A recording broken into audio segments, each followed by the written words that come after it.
Olá a todos, olá a todas. Eu sou Lucas Gazzarini e hoje, dando continuidade às aulas do módulo 4, o tema vai ser transtornos relacionados a substâncias, com foco em álcool e outras substâncias depressoras. Quando a gente fala de transtornos relacionados a substâncias, a gente está querendo dizer sobre qualquer tipo de consequência e danos associados ao uso abusivo de substâncias que a gente popularmente chama de drogas, né? Que são as drogas de abuso, drogas que têm um potencial de serem usadas de forma abusiva. A gente tem os transtornos induzidos por substâncias, que são consequências diretas do uso delas.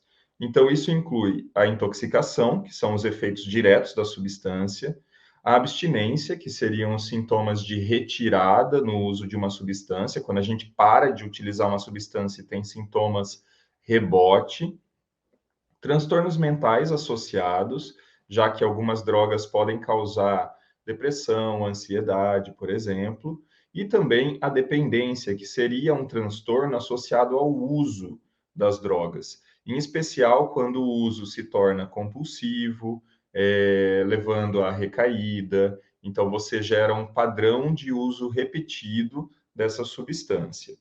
Quando a gente pensa em substâncias com potencial abusivo, é importante a gente se situar sobre o circuito de recompensa no cérebro. A gente tem no cérebro uma via neural importante para a sensação de prazer. Essa via funciona principalmente via liberação de dopamina, que é um neurotransmissor importante para isso. Então, a gente tem a área tegmentar ventral, que está mostrada nessa imagem. Essa imagem representa um cérebro de roedor, não é de humano, mas a gente consegue ver a área tegmentar ventral enviando projeções para regiões como o núcleo accumbens, que é importante para a sensação de prazer, e também para o córtex pré-frontal, que se relaciona a comportamentos de impulsividade, controle sobre a repetição de um comportamento, e essas regiões são controladas pela dopamina, que é produzida na área tegmentar ventral e liberada nessas regiões. Quando a gente tem o uso de uma substância que gera prazer, em geral, você tem a possibilidade de aumento na liberação de dopamina nessas regiões. E isso gera a sensação de recompensa e a intenção de um uso repetido dessa substância.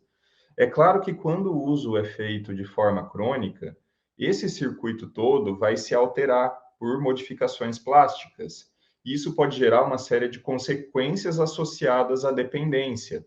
Por exemplo, a tolerância, que é quando você tem uma mesma dose de uma droga que antes gerava um efeito, sendo incapaz de gerar esse efeito no futuro, sendo necessário aumentar a dose. Outra alteração comum, a abstinência. Quando você faz uso repetido de uma substância, o organismo faz modificações na tentativa de se acostumar à presença daquela droga. E quando você para de utilizar a droga, o organismo sente falta dela, então você tem sintomas de retirada. E além disso, tem o componente de fissura, que é aquela intenção, aquela vontade muito grande de utilizar a droga novamente, quase que uma compulsão para o uso da droga. Isso está associado ao componente psicológico da dependência e uma necessidade de uso associada aos efeitos que ela produz. Quando a gente pensa no uso abusivo de substâncias, a gente tem que levar em conta que, independente de uma droga lícita ou ilícita, você pode gerar várias consequências. Nesse gráfico que eu trouxe, é um estudo de 2010, na Inglaterra, em que eles associam o uso de várias substâncias, lícitas ou não, com o potencial de gerar um dano, seja um dano aos outros, que está representado em vermelho, ou um dano aos usuários, que está representado em azul. A gente consegue observar nesse gráfico que o álcool é a substância mais associada a danos, mesmo sendo uma droga lícita. E a gente tem, logo depois, heroína, crack, metanfetamina, cocaína, e só depois o tabaco, que também é uma droga lícita, anfetaminas e depois a maconha. Então é importante ressaltar isso, porque independente da droga ser lícita ou ilícita, Isso não diz respeito ao potencial de danos que ela pode causar. Então, quando a gente considera as substâncias depressoras, que são o foco dessa aula de hoje, a gente está pensando em substâncias que são capazes de reduzir a atividade neuronal, ou seja, elas produzem mecanismos inibitórios que reduzem a excitabilidade do sistema nervoso central. Por isso, essas substâncias são usadas, em geral, para se obter um grau de relaxamento. Elas costumam reduzir a ansiedade, causar um pouco de sedação e sono, além, claro, de gerar um pouco de prazer por recrutar a via de recompensa. Das substâncias que eu vou comentar hoje, a gente tem aqui as principais. O álcool, né, que inclui as bebidas alcoólicas, que são legalizadas. A maconha, que a gente está falando essencialmente da planta, né, a cannabis e alguns medicamentos que têm potencial abusivo. Eu vou comentar de forma geral sobre eles. Os principais mais usados hoje são os benzodiazepínicos, que incluem o Rivotril e outros parecidos, mas também os barbitúricos, como o Gardenal, e os opioides, como a morfina e a heroína. O álcool ou o etanol, né, é uma droga lícita mais usada hoje em dia. E ela é vista como culturalmente aceita ou socialmente aceita, porque ela é usada em público, em ambientes sociais, de forma muito bem aceita, mesmo ela tendo e gerando uma série de consequências. A gente tem efeitos que variam individualmente, as pessoas podem ser suscetíveis de formas diferentes aos efeitos depressores do álcool, e a gente tem consequências agudas ou crônicas. As agudas, principalmente associadas à intoxicação, ou popularmente né, à bebedeira, o sintoma da intoxicação aguda, crônicos associados principalmente a danos em órgãos, em especial com o uso continuado, o uso de doses muito grandes e assim por diante. O potencial abusivo do álcool é muito grande, mesmo ele sendo uma droga lícita, e o potencial de dependência também. Por isso, no Brasil, o álcool representa o principal problema de saúde pública associado ao abuso de drogas. Existe o impacto na gestação, isso é bastante importante, porque o consumo de álcool durante esse momento facilita a ocorrência de abortos ou malformações fetais que podem ser importantes, né, na história dessa criança.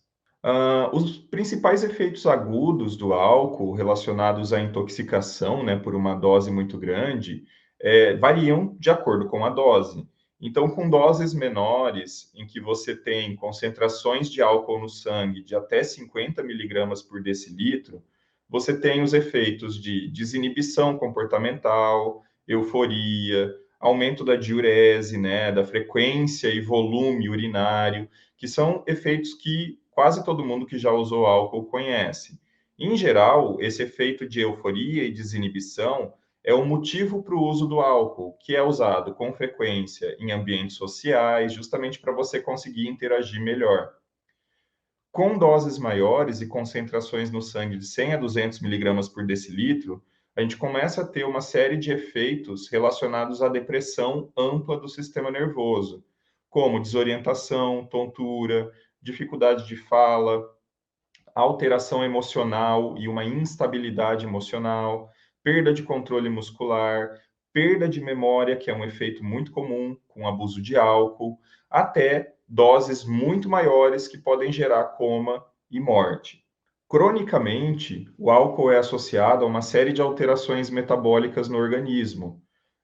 Eu marquei algumas que são mais importantes, entre elas, dislipidemias, que são alterações no conteúdo de lipídios e gorduras no sangue, então aumento de colesterol, esteatose hepática, que é o fígado gorduroso, que pode se desenvolver ao longo do tempo, uma carência nutricional, uma deficiência vitamínica, em especial de vitamina B12, alterações cardiovasculares, como hipertensão e risco maior de infarto, lesões no trato gastrointestinal e um risco aumentado de câncer, né, em especial no trato gastrointestinal, danos hepáticos que acontecem com frequência, então hepatite, cirrose, por uma sobrecarga do fígado, e até uma neurodegeneração, que pode acontecer em casos mais crônicos de uso, com morte de neurônios, impacto cognitivo e também alterações emocionais. Passando para a maconha, ela já é uma droga ilícita, mas entre as drogas ilícitas, ela é a droga mais utilizada, porque ela tem um custo mais baixo e um acesso relativamente facilitado. Quando a gente fala da maconha, a gente tem que lembrar que ela deriva da planta, né, a cannabis. Maconha é um sinônimo, né, um nome popular para essa planta. E existem vários componentes químicos diferentes nessa planta, então a gente não está falando de uma substância única. É claro que quando a gente fala do risco de abuso de maconha, a gente está falando de uma substância em especial, que é o THC, o delta-9-tetrahidrocannabinol, que é uma substância canabinoide, derivado da maconha, que tem efeito psicoativo e alucinógeno também. É o THC que se associa ao risco de dependência, embora o potencial de dependência da maconha não seja tão grande. É necessário um uso muito crônico, com doses muito grandes, para você desenvolver uma dependência. O consumo da maconha é preferencialmente fumado, embora existam outras formas de uso, né, inclusive em comestíveis.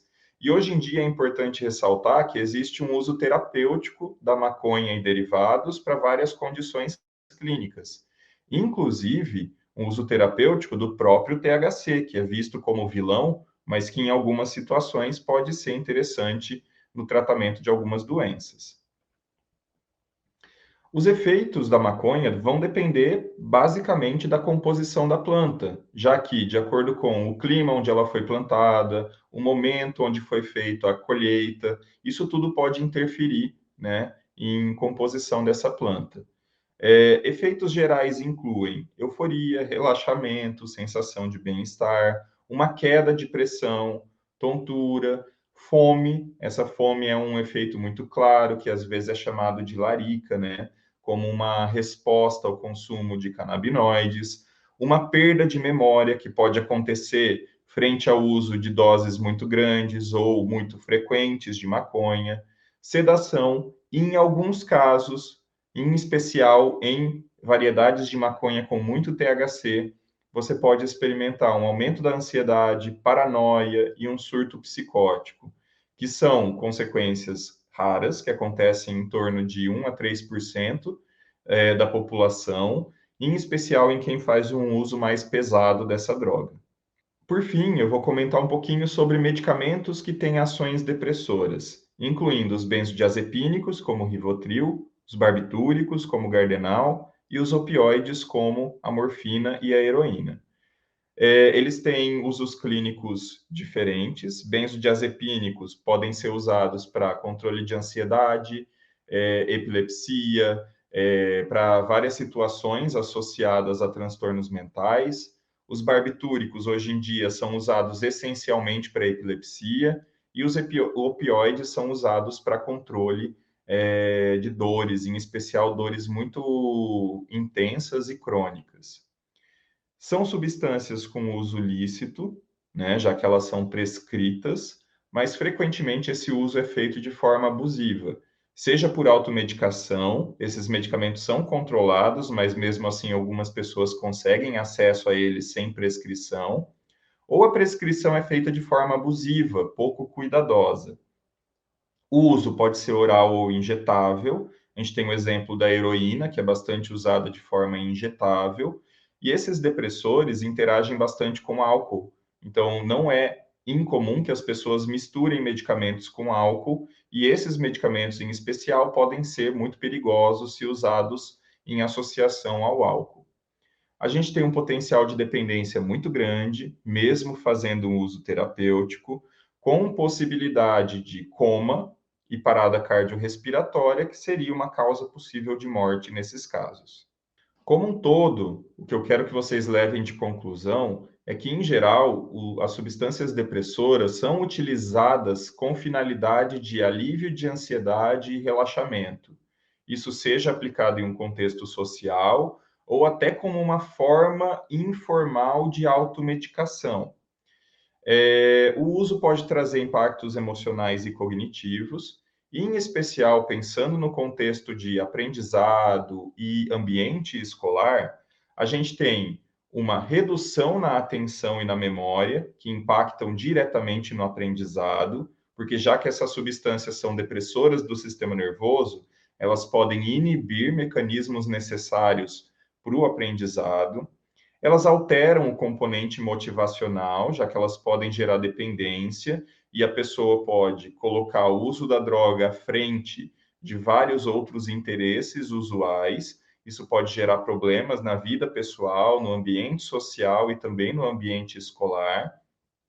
E essas substâncias representam um risco muito grande, em especial na infância e adolescência, porque é um período onde o cérebro ainda está passando por uma maturação, ele ainda não está completamente formado da forma adequada, e por isso o uso de depressores pode tornar essa maturação insuficiente, trazendo sequelas ao longo da vida. Chama atenção também para que, embora a gente tenha vários depressores sendo usados, o álcool hoje em dia ainda é a droga mais acessível. Então, as consequências associadas ao consumo e ao abuso de álcool ainda são as mais relevantes em saúde pública. Eu trouxe aqui algumas referências que eu utilizei para elaborar essa aula e eu gostaria de agradecer a atenção de todos vocês por me acompanhar aqui. E a gente se vê na próxima aula.